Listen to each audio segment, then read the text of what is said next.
오늘 하나님께서 우리에게 주시는 말씀은 시편 136편 1절에서 26절 말씀입니다. 주님께 감사하여라. 그는 선하시며 그 인자하심이 영원하다. 모든 신들 가운데 가장 크신 하나님께 감사하여라. 그 인자하심이 영원하다. 모든 주 가운데 가장 크신 주님께 감사하여라. 그 인자하심이 영원하다. 홀로 큰 기적을 일으키신 분께 감사하여라. 그 인자하심이 영원하다. 지혜로 하늘을 만드신 분께 감사하여라. 그 인자하심이 영원하다. 물 위에 땅을 펴놓으신 분께 감사하여라. 그 인자하심이 영원하다. 큰 빛들을 지으신 분께 감사하여라. 그 인자하심이 영원하다. 낮을 다스릴 해를 지으신 분께 감사하여라. 그 인자하심이 영원하다. 밤을 다스릴 달과 별을 지으신 분께 감사하여라. 그 인자하심이 영원하다. 이집트의 마다들을 치신 분께 감사하여라. 그 인자하심이 영원하다. 이스라엘을 그들 가운데서 이끌어내신 분께 감사하여라. 그 인자하심이 영원하다. 이스라엘을 강한 손과 펴신 팔로 이끌어내신 분께 감사하여라. 그 인자하심이 영원하다. 홍해를 두 동강으로 가르신 분께 감사하여라. 그 인자하심이 영원하다. 이스라엘을 그 가운데로 지나가게 하신 분께 감사하여라. 그 인자하심이 영원하다. 바로와 그의 군대를 뒤흔들어서 홍해에 쓸어버리신 분께 감사하여라. 그 인자하심이 영원하다. 자기 백성을 광야에서 인도하여 주신 분께 감사하여라. 그 인자하심이 영원하다. 위대한 왕들을 치신 분께 감사하여라. 그 인자하심이 영원하다. 힘센 왕들을 죽이신 분께 감사하여라. 그 인자하심이 영원하다. 아모리 왕 시혼을 죽이신 분께 감사하여라. 그 인자하심이 영원하다. 바산 왕 옥을 죽이신 분께 감사하여라. 그 인자하심이 영원하다. 그들의 땅을 유산으로 주신 분께 감사하여라. 그 인자하심이 영원하다. 그들의 땅을 당신의 종 이스라엘에게 기업으로 주신 분께 감사하여라. 그 인자하심이 영원하다. 우리가 낮아졌을 때 우리를 기억하여 주신 분께 감사하여라. 그 인자하심이 영원하다. 우리를 우리의 원수들에게서 건져주신 분께 감사하여라. 그 인자하심이 영원하다. 육신을 가진 모든 사람에게 먹거리를 주시는 분께 감사하여라. 그 인자하심이 영원하다. 하늘에 계시는 하나님께 감사하여라. 그 인자하심이 영원하다. 아멘. 우리 다 자리에 앉으시겠습니다.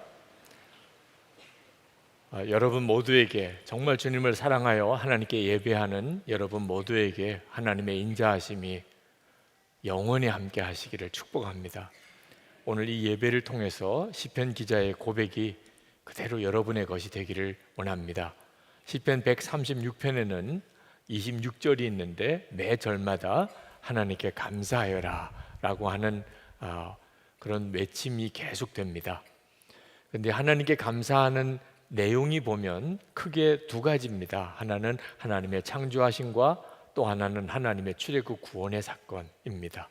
4절부터 9절까지에 보면 하나님이 천지 만물을 창조하신 것에 대하여 조목조목 하나님께 감사하라 하였고, 10절부터 25절까지는 하나님이 출애굽 구원하시고 이스라엘 백성을 가나안 땅에 들어가게 하신 내용에 대하여 조목조목 하나님께 감사하라 그렇게 외치고 있습니다.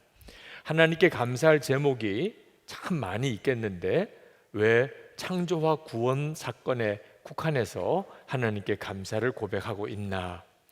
사실 우리의 구원받은 자의 모든 인생의 삶 그리고 온 인류의 역사는 이 두 가지 사건 속에 다 들어 있습니다. 하나님의 창조하심과 하나님의 구원하심 속에 다 들어 있습니다. 그러므로 시편 136편의 감사는 우리의 모든 삶에 대한 감사 고백이기도 합니다. 그런데 우리의 눈에 들어오는 것은 그 모든 감사 제목들마다 하나님의 인자하심이 영원하다고 하는 후렴과 같은 고백이 계속 붙어 있다는 것입니다. 그 말은 우리가 하나님께 감사할 모든 제목은 오직 하나님의 인자하심 때문에 그리하다는 것입니다.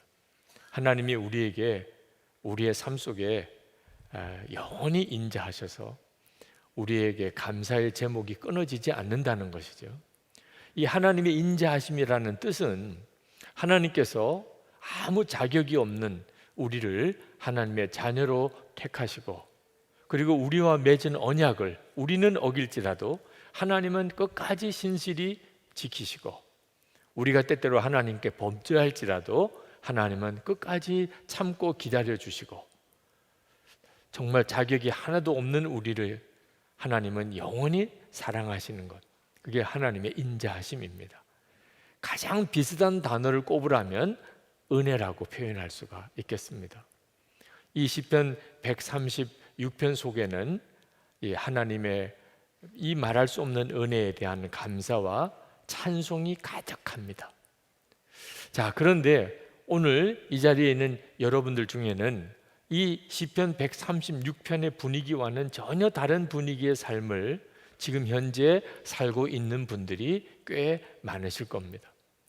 하나님께 대하여 감사하고 하나님의 인자하심을 찬양하기에는 너무 힘들고 답답하고 어려운 처지에 있는 분들이 있으실 겁니다.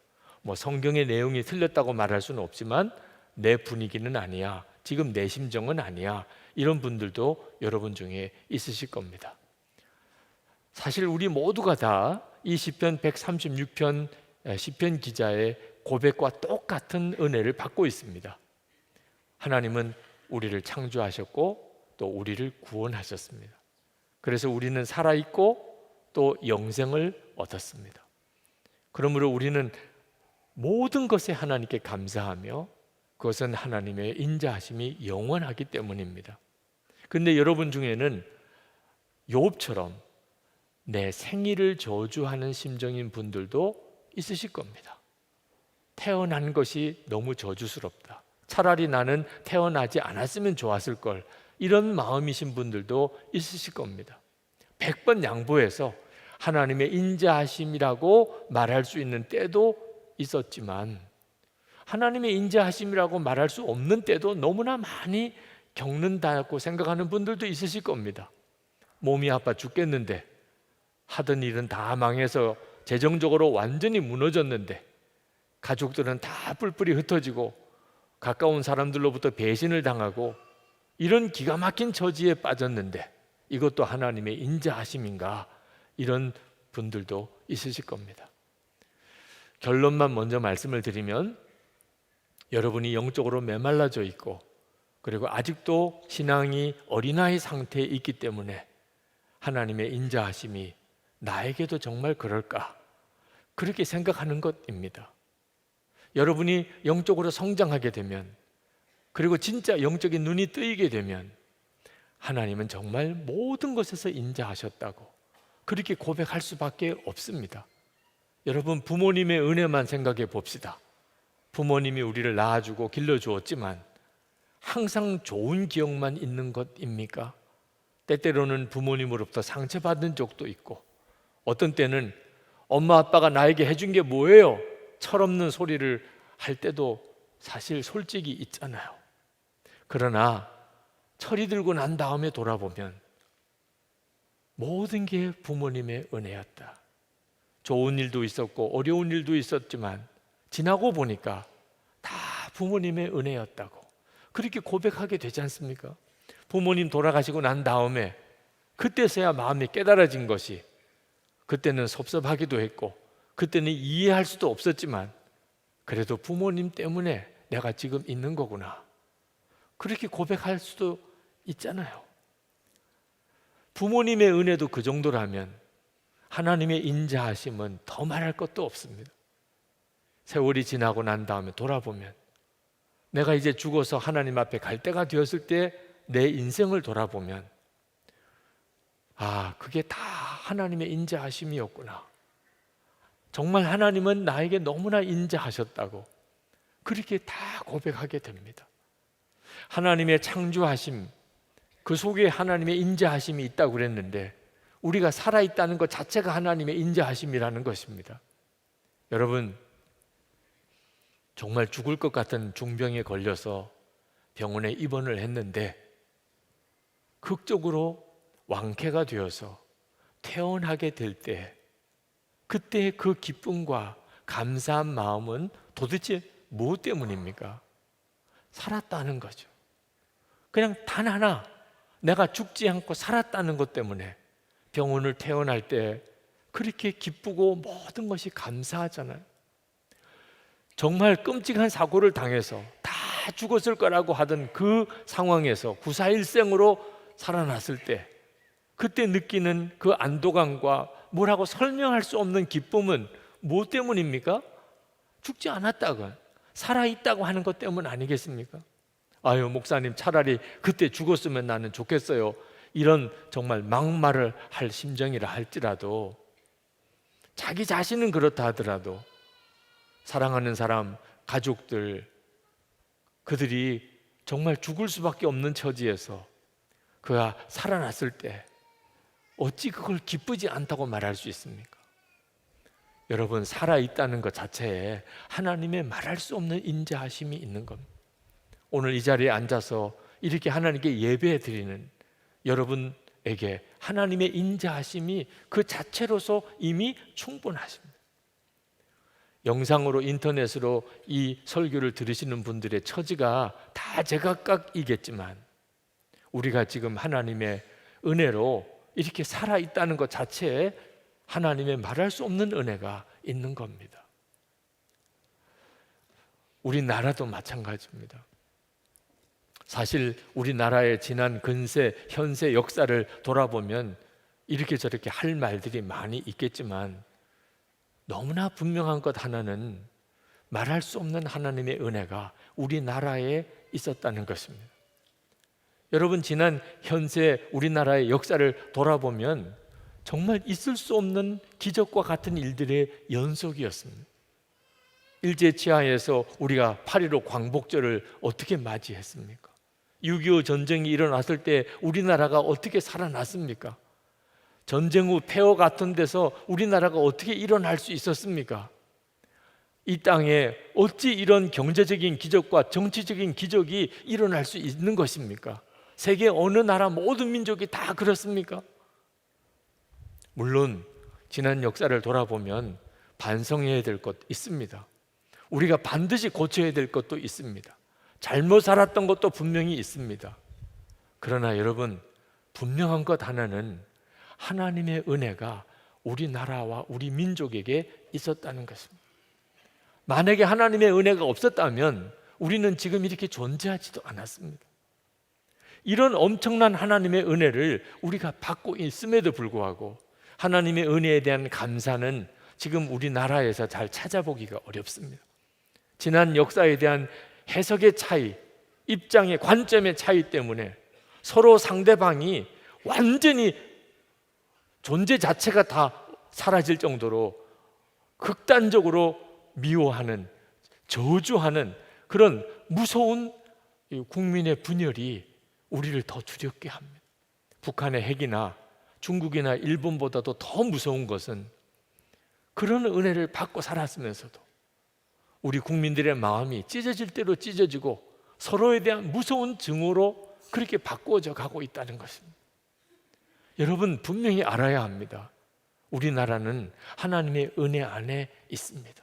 지금도 그렇습니다. 하나님의 은혜 안에 있을 때 이 사실을 깨달아야 됩니다. 하나님의 은혜에 대한 감사를 잃어버리면 은혜는 어느 순간에 사라질 수도 있습니다. 그게 가장 비참한 것입니다. 한국교회도 그렇습니다. 한국교회 선교 130년을 이제 헤아리지만 세계 어느 나라 어느 교회에 없었던 특별한 하나님의 은혜가 한국교회에 있었습니다. 선교 역사에 이렇게 짧은데 이제는 세계에서 두 번째로 선교사를 많이 보내는 나라가 되었습니다. 한국교회가 하나님 앞에 특별히 뭘 잘한 게 있나 돌아보면 오히려 하나님의 마음을 아프게 한 것이 더 많다고 고백할 수밖에 없습니다. 그럼에도 불구하고 하나님은 한국교회를 왜 이렇게 사랑하시는지, 우리 민족을 하나님은 무슨 이유 때문에 이렇게 은혜를 주시는지 설명할 길이 없습니다. 우리가 정말 겸손해야 합니다. 우리가 우리 한국교회와 우리 나라를 위해서 기도해야 합니다. 그래서 1시간 기도를 하려고 합니다. 어떤 분들은 바빠 죽겠는데 그렇지 않아도 신경 쓸 일도 많은데 무슨 1시간씩 기도하라는 거냐? 그런 말씀을 하지 않게 되기를 바랍니다. 여러분, 은혜가 사라지고 난 다음에 그 비참한 상황에서 1시간이 아니고 3시간이고 10시간이고 기도밖에는 할 수 없는 그런 처절한 상황에서 기도하는 거하고 지금 이와 같은 때에 1시간 기도하는 거는 비교할 수 없는 차이가 있습니다. 기도해야 될 때 기도하지 못하면 그러면 정말 비참한 눈물의 기도를 드려야 될 때가 오는 것입니다. 은혜를 잊으면 안 됩니다. 우리가 지금 살아있다는 것, 존재하고 있다는 것 자체가 설명할 수 없는 하나님의 은혜입니다. 정말 하나님은 우리에게 인자하신가? 부인할 수 없는 확실한 증거가 우리에게 또 있습니다. 예수님의 십자가입니다. 하나님은 우리를 사랑하시고 그래서 당신의 독생자를 속죄 제물로 내어주시고 예수님 이 땅에 사람으로 오셔서 태어나셔서 십자가에서 우리 죄를 지시고 죽으시고 그리고 부활하시고 우리 믿는 모든 이들 안에 오셔서 우리를 인도하고 계십니다. 예수님의 십자가의 은혜를 우리가 진짜 안다면 하나님은 나에게도 인자하실까? 이건 더 이상 질문이 되지 않는 겁니다. 혹시 여러분 중에 하나님은 진짜 나에게도 인자하신 거야? 성경에는 말할 수 없는 감격으로 그렇게 노래하고 감사하고 있지만 내 현실하고는 너무 맞지 않아. 그러신 분들은 진짜 주님의 십자가를 바라보시기 바랍니다. 그리고 여러분 안에 오신 주님을 주목하시기 바랍니다. 중국에서 추방당한 선교사님 한 분이 그런 참 아픈 고백을 하시더라. 당신이 중국 선교사로 파송받을 때 가족과 교인들이 정말 눈물의 파송 예배를 드려주었다는 겁니다. 그래서 가족들과 교인들의 눈물을 뒤로 하고 그리고 중국으로 갔습니다. 그리고는 중국에 뼈를 묻을 각오로 거기에 생명을 바칠 각오로 그 중국을 사랑하며 그리고 복음을 전하며 사역을 했는데 아주 무서운 협박과 함께 추방을 당했습니다. 그렇게 사랑했었던 중국 교인들로부터 자기가 추방당할 때 눈물의 환송을 받아보지 못했다. 한국에서 중국으로 갈 때는 눈물의 파송 예배를 받았는데 추방당하여 올 때는 그런 눈물의 환송을 받지 못했다. 그게 이분에겐 마음의 상처가 되었습니다. 나는 중국을 사랑했고 그리고 그곳에 내 목숨을 바칠 각오로 그 나라를 위해 일했는데 돌아온 것은 무서운 협박이었고 그리고 무서운 배신이었다는 선교사님의 마음에 풀어지지 않는 상처가 생겼습니다. 그런데 하나님께서 그 선교사님에게 예수님의 십자가에 지실 때의 마음을 생각나게 하셨습니다. 예수님께서 십자가 지실 때 어떤 마음이셨을까?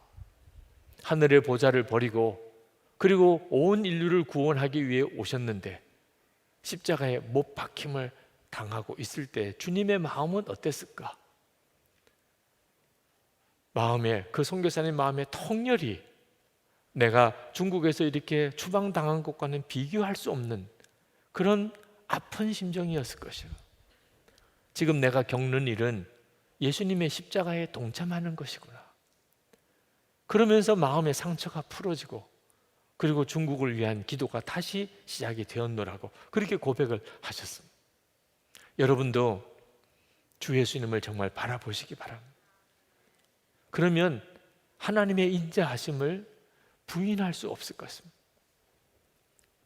그러나 우리가 주님을 바라보는 것과 함께 반드시 기억해야 할 것이 있습니다.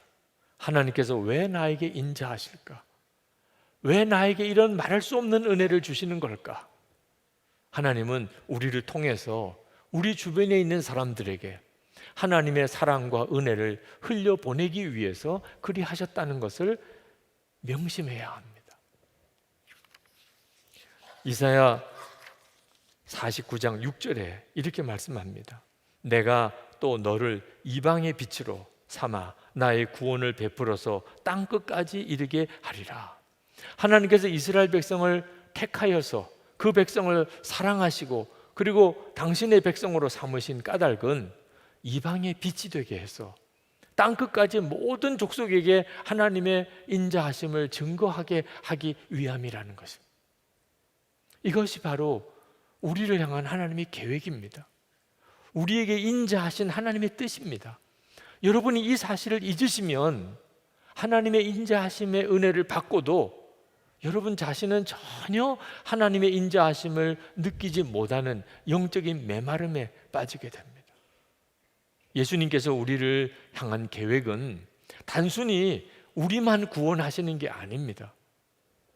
우리 속에서 생수의 강이 흘러나게 하시는 것이 우리 주님의 계획입니다. 다시 말하면 우리 안에서부터 하나님의 은혜가 우리 주변에 있는 모든 사람에게 흘러가는 것입니다. 하나님께서 아브라함을 택하여 복을 주셨을 때 하나님은 이렇게 말씀하셨습니다. 창세기 12장 2절에 내게 복을 주어 너는 복이 될지라. 하나님은 아브라함에게만 복을 주신 게 아니고 아브라함이 복이 되게 하셨다. 그 말은 주변에 있는 모든 사람, 족속들에게 아브라함이 복의 근원이 되게 하셨다는, 그걸 정확하게 3절에 가서는 이렇게 표현하셨습니다. 땅의 모든 족속이 너로 말미암아 복을 얻을 것이라. 이것이 아브라함이 받은 복이고 예수를 믿는 우리 모두가 다 그 아브라함의 믿음의 반열대로 받은 복입니다. 우리는 그저 하나님의 은혜만 받은 것이 아니고 우리 주변에 있는 모든 사람에게 복의 근원이 되는, 그들에게 복이 되는 존재가 되는 것이 바로 하나님이 우리를 택하여 구원하시고 우리에게 인자하신 이유입니다. 그러나 우리가 사람들을 만나서 이렇게 교제하면 사람들처럼 사랑하기 힘든 존재가 없습니다. 그렇게 이기적이고 욕심이 많고 자기중심적이고 그리고 배신하고 거짓말하고 사람을 만나고 교제할 때마다 우리는 계속 마음의 상처를 받습니다. 그래서 어떤 때는 사람들에게 마음의 문이 닫혀져 버릴 때가 있습니다. 가족에게도 그렇고 친척에게도 그렇고 친구에게도 그렇고 이웃에게 동료에게 마음의 문을 딱 걸어 잠그고 그렇게 사는 사람들이 많습니다. 자기를 보호하겠다는 거죠. 더 이상 상처받고 살 수 없다는 거죠. 이건 완전히 바보 같은, 하나님의 구원의 계획을 정말 몰라도 너무 모르는 사람인 것입니다. 사람에게 마음의 문을 닫아버리면 우리는 더 이상 생수의 강이 흘러가는 사람이 될 수가 없습니다. 사람에게 마음의 문이 닫혔기 때문에 그 사람은 더 이상 사랑할 수 없어, 용서할 수 없어. 우리가 그러고 살고 있기 때문에 우리 스스로도 하나님의 인자하심을 경험하지 못하는 영적인 메마름에 빠져버린 것을 기억해야 합니다. 문을 열어야 합니다. 사람을 향하여 내 주변에 있는 사람들에게 문을 열어야 합니다. 사랑할 수 없는 사람, 정말 용서할 수 없는 사람, 가까이 하기 정말 싫은 사람, 함께 엮이기 정말 구질구질한 사람, 그들에게 마음을 열어야 합니다.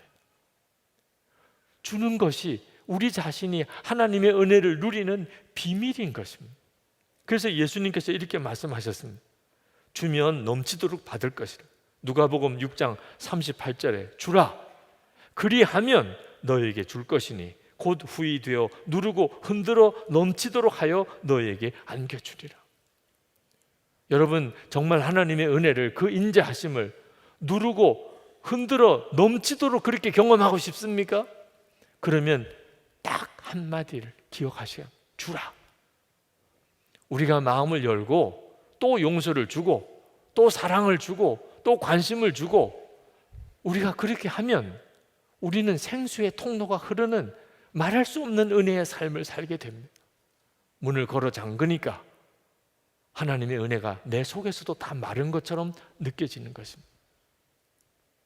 8.15 광복절이 이제 며칠 뒤면 있습니다만 일본을 향한 우리 국민의 마음은 너무너무 고통스럽고 그리고 아픕니다. 어떻게 그럴 수 있을까? 싶은 그런 심정입니다. 그런데 여기서 우리가 정말 기억해야 될 것이 있습니다. 지난 주일에 와서 설교하셨던 우리 국제로잔 운동의 총재인 마이클 오 목사님, 그 목사님이 일본 선교사이십니다. 늘 그런 질문을 받는데요. 왜 하필이면 일본에 선교사로 가셨습니까? 아니, 일본이 도대체 뭐가 좋길래 일본 선교사로 가신 겁니까? 그런 질문을 받을 때마다 너무너무 당황스럽더라는 거예요. 마치 사람들은 어느 선교사로, 어느 나라에 선교사로 가면 그 나라가 좋아서 가는 줄로 생각을 하는 경향이 있다고 느꼈다는 거예요. 내가 일본이 좋아서 가는 건가? 그렇지가 않다는 거예요. 꼭 좋아서 그 나라로 선교사를 가는 게 아니라는 겁니다. 그러면 뭐 때문에 일본에 선교사로 갔습니까? 일본을 사랑하기 때문에, 일본 사람을 사랑하기 때문에 갔다는 거예요. 주님은 원수도 사랑하라고 하셨잖아요. 좋아하지는 않지만 사랑할 수는 있는 것입니다.